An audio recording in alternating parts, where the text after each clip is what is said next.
is a rhyme about him. It goes like this. He uses the stars to main and claim, and he's gotten very good at it over the years. So never say his name unless you've gone insane, and you're looking down the stairs at someone else's fears. Is it a coincidence that on paper the rhyme is shaped like stars?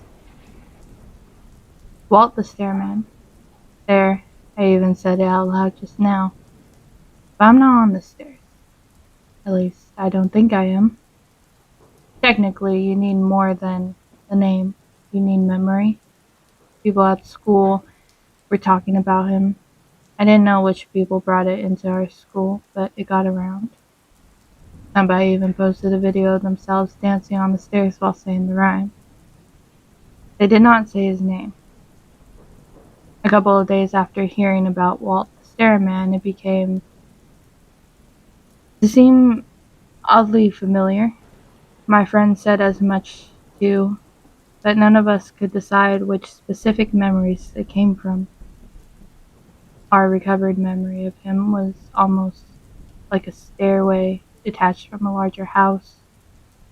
Was it something our parents had told us to scare us? Indirectly into behaving on the stairs? Or was it something we had seen in a book or on TV years ago and had forgotten about? Memories, after all, are as tricky as they are important. Here's how you summon Walt the Stairman. First, you gotta be on the stairs. Any stairs will do. It could be in a library, a hospital, or a museum. It could be in your own home. Second, think of the strongest, oldest memory you have. Finding the Goldilocks zone of memory can be a little difficult because if it's so old that it's not very strong, it won't work. If it's not old enough, it won't work. This part, the step on the stairway of summoning Walt, if you will, is the most difficult. It might require some trial and error. Third, say his name. Say it loudly enough that someone a few steps or even a few steps below would hear you. If saying Walt the Stairman while on the stairs and thinking of a strong but old memory doesn't work, try it again with another memory. I've also heard it might amplify your invocation if you have some friends with you who share the same old and strong memory. And supposedly, if there's no one else around but you and those involved, Walt is likelier to appear. A junior at our school was betting money for anyone who would try to summon Walt at a certain derelict house not far from our school and film it. I needed the cash. So did two friends of mine, twin brothers who happened to share a particular memory with me.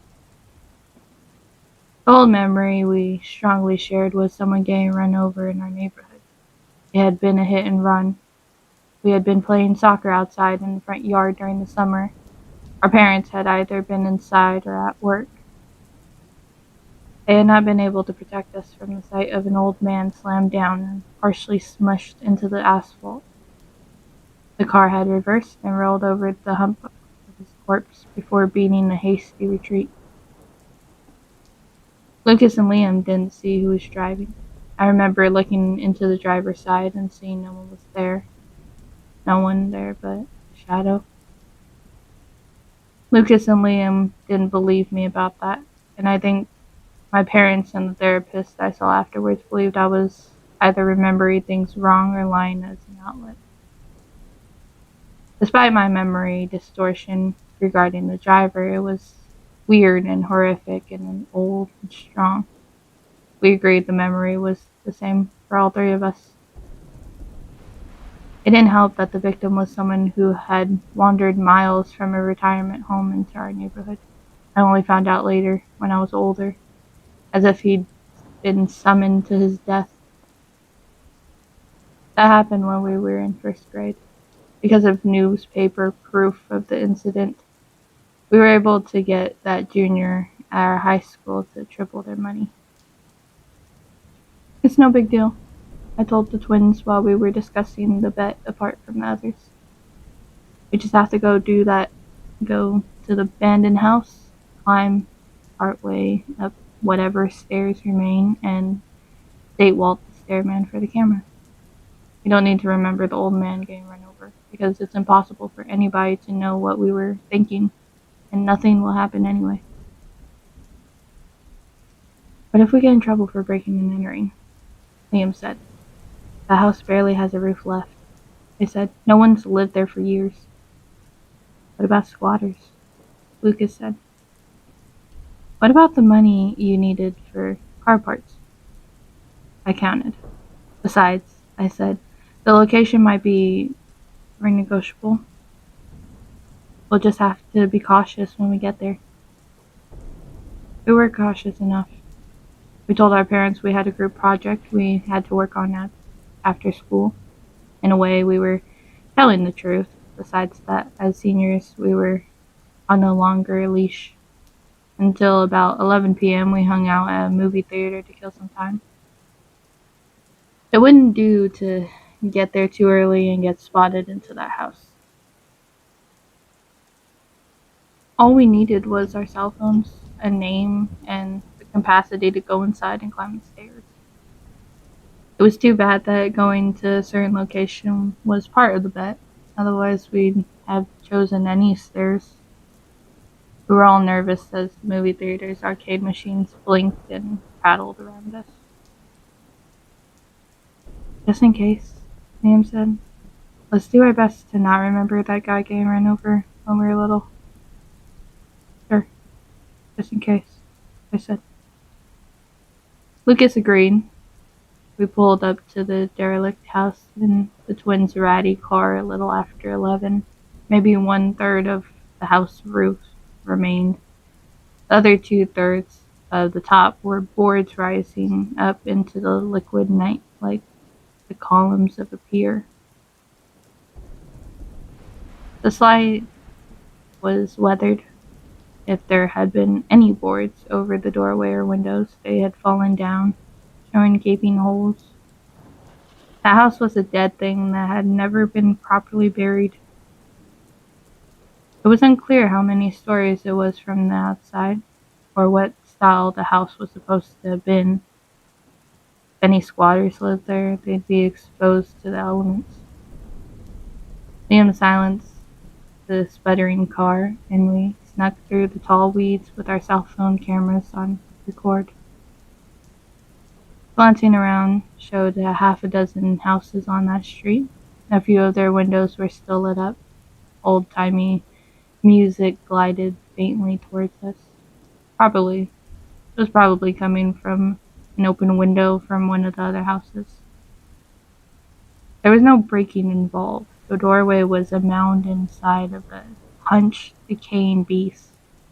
We entered. The lights of our cell phones as we recorded, and the stars above us from that house not having much of a roof provided enough to see by. Stars. Is it kind of weird that stars and stairs are close? Sometimes when I see one, I think of the other. I was looking at the stars above and thinking about stairs. I pulled my head down to take them in. The stairs were mostly intact. Strips of puckered carpet covered some of them. Kind of reminded me of moss. Maybe it was.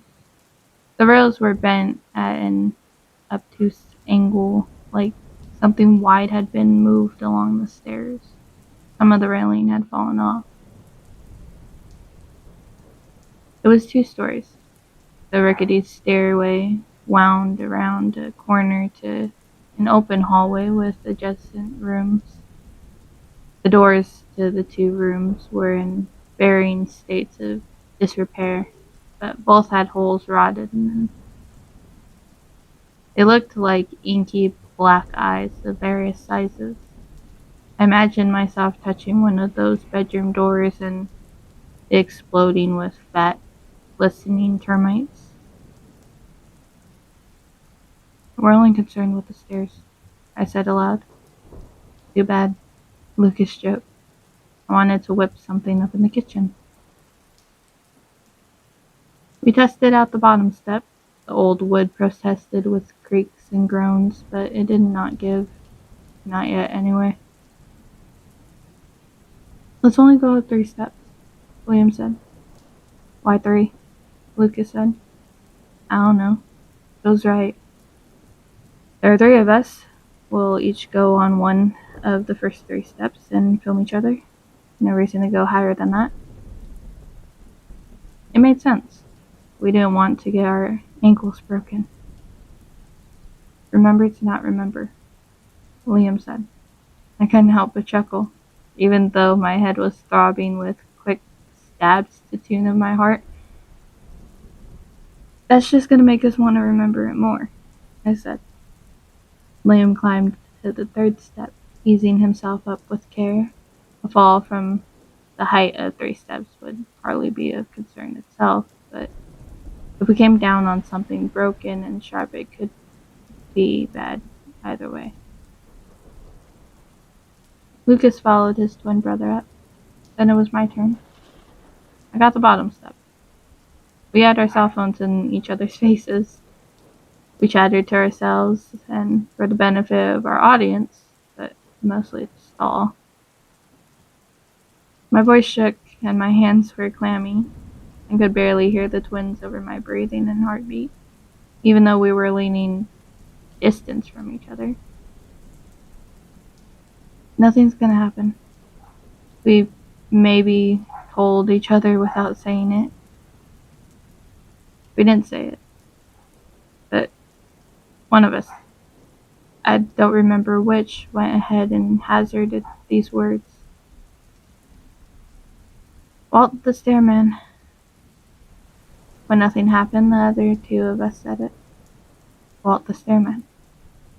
And it should have been done. Money in the bank. But there was one thing. What should have been a pebble by the wayside now that it was over and nothing had happened, it wasn't a pebble. It was a seed. Until that time, there had been an ageless, musty smell with some hints of animal urine, but after the first of us spoke his name, the wind must have shifted without us noticing, and we hadn't noticed at first what was on the wind. It was the smell of rotting animal. That smell had me remembering an old man that hobbled down our road. His hands wrangled the air as he labored the last measure of his life. It had me remembering the vehicle that snarled from behind and pulled him down beneath it like it was all some kind of factory, like trees being turned into paper. It had me remember without realizing I was remembering before it was too late. It was not a smell I would have encountered then, because our parents did drag us away from the dead body, but when I saw the corpse of an animal on the road and smelled its rot, I would come to associate it with that man, with that memory. I believe the twins remembered too, whether because of that scent or because of something else. Somewhere between the stairs and the starlight, an apparition appeared. It hung over us like its back was clinging to a non-existent stairwell. Eyes that were much rounder than a human's, perfect or nearly perfect circles stared down at us. The rest of its face was smashed bunches of flesh, recalling that hit-and-run victim from years ago. Its arms and legs seemed to be propped up and crammed into the air above us. It did not have a mouth. It didn't have a fucking mouth. Until its face unfolded and I realized it was not smashed, but meant to look that way. And there were little arms and legs on the little folds up face that shared those overly round eyes.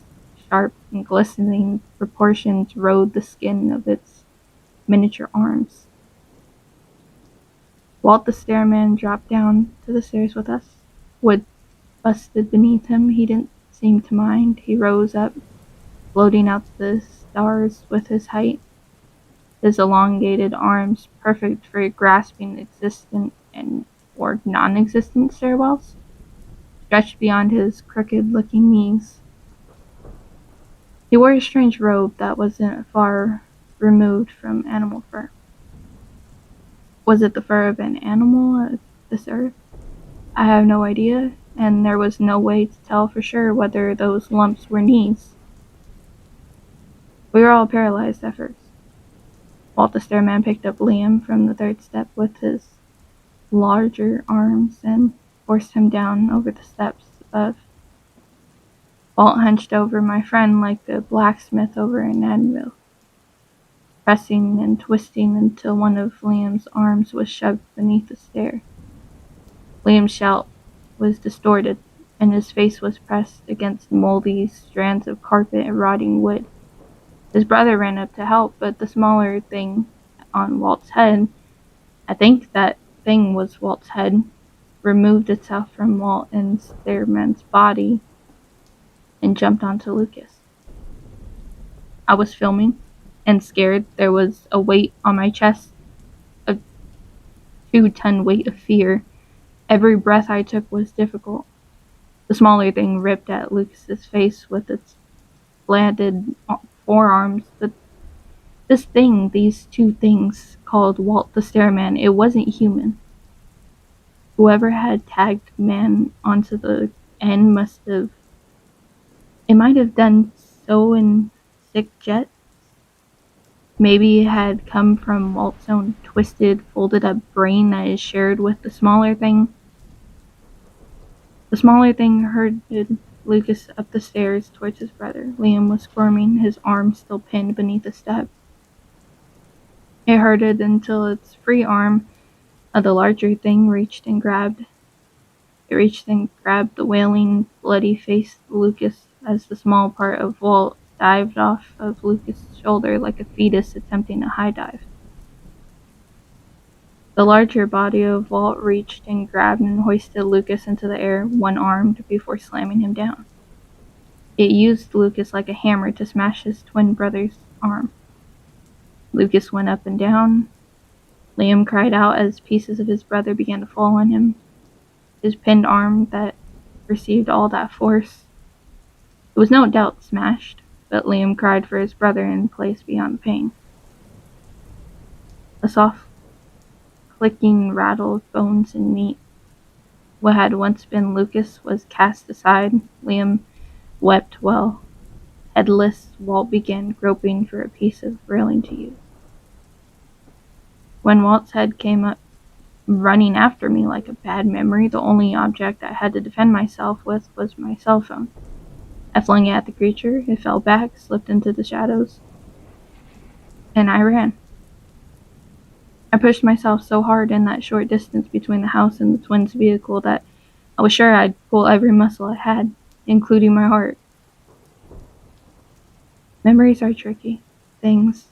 Sometimes you forget, sometimes they get distorted, and sometimes you get an inkling of a memory you never had. Other times you can't forget. I can't forget what the bodies of the twins sounded like as they were dragged up the stairs, a sound that haunted my backside as I turned and ran. It haunts me every step I take, and for good reason. I was a coward. I don't know where Walt took them, but I can only guess it had something to do with where he came from.